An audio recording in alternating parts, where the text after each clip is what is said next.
Howdy and welcome to another episode of Breaking the Seal. If you're panicking because it's getting really close to Christmas and you're having trouble getting videos out on time, go ahead and hit the like button. And if you're not having a problem with that and you've already purchased all of your presents and you're ahead of the game, go ahead and hit the subscribe button because you're just proactive. So what do we got today? Being that it's almost Christmas and I promised more eggnog content, I got more eggnog content.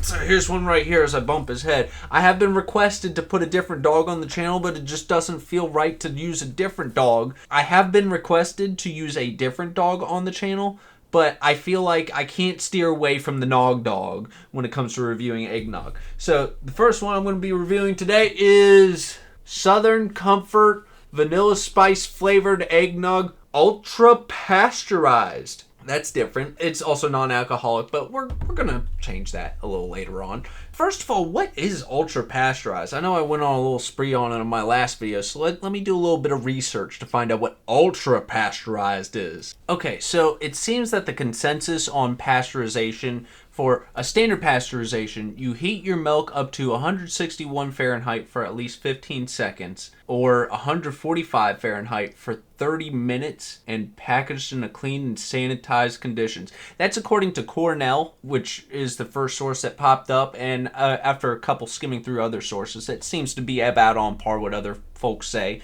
for standard pasteurization. Right? So that is some survival. Now, if we want to go to ultra pasteurization, then we are looking at, again from Cornell, 280 Fahrenheit for a minimum of 2 seconds. So you are basically blasting your, eggnog in this case, with the power of the sun in order to do that. Then I also had to wonder, what's the boiling point of milk? The boiling point of milk is 203 Fahrenheit. So you are above the boil. You're literally, instead of just heating it up, you are quite literally boiling this stuff. I wonder if that's different for eggnog. I'll be right back. There doesn't seem to be a quick answer for that one. I don't feel like looking more because I need to pump these videos out. So it's time to go ahead and pour out some eggnog. Southern Comfort. Let's see how you do. Is ultra pasteurized going to be much better than just pasteurized? Now, this is vanilla spice. I don't believe the last one I did had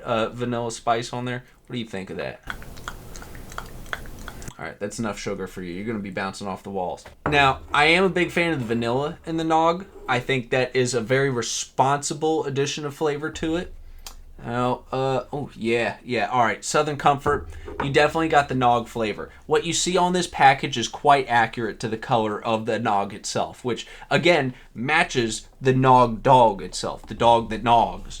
We should probably change your name tag. So let's go ahead and give that a sip. Georgie Porge over here already tried it. The vanilla is definitely coming in pretty clutch. As far as the pasteurization goes, I don't know that I really taste a difference in that, right? I think just the ultra pasteurization is the selling point for this. I don't know that it really affects the flavor. It's just something to say like, hey, this is guaranteed to get you less sick the next time you drink this, as opposed to regular pasteurization, which really you shouldn't have any trouble with that unless you're lactose intolerant, in which case why are you drinking this eggnog? And more importantly, why can't you tolerate milk? What's wrong with milk? Why don't you like it? Maybe you should change your worldview. Naturally, in order to get the full effect of our Nog experience, we need to mix some alcohol. So let's go ahead and get that done. Captain Morgan is what we're gonna do today. So it's what I naturally selected on my Lucerne eggnog video. We're going to try and do a 1:5 ratio on this.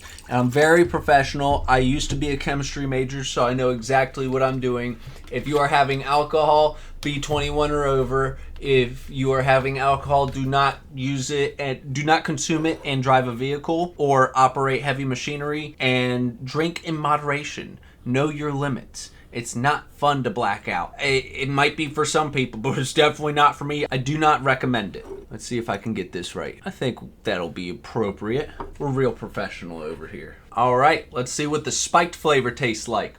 It's good. The Morgan definitely comes through subtle at first and then kind of comes in a little bit stronger shortly afterwards. But that initial sip is quite pleasant, as to be expected from Southern Comfort. It's a very high tier eggnog, I would have to say. This is appropriate. I personally can't put it above South Mountain Creamery just because it's... Dude, you gotta try South Mountain Creamery. Would I recommend Southern Comfort Vanilla Spice Ultra Pasteurized Eggnog? I think I'd recommend the vanilla spice part of it for sure. The vote is still out on whether ultra pasteurized really makes a flavor difference. But if anything, it makes you feel more comfortable knowing that you're not going to get worms from your eggnog, which I don't know if is really a thing. Go ahead and enjoy yourself some eggnog. I got another one to put out here shortly, and I will see you all on the next one.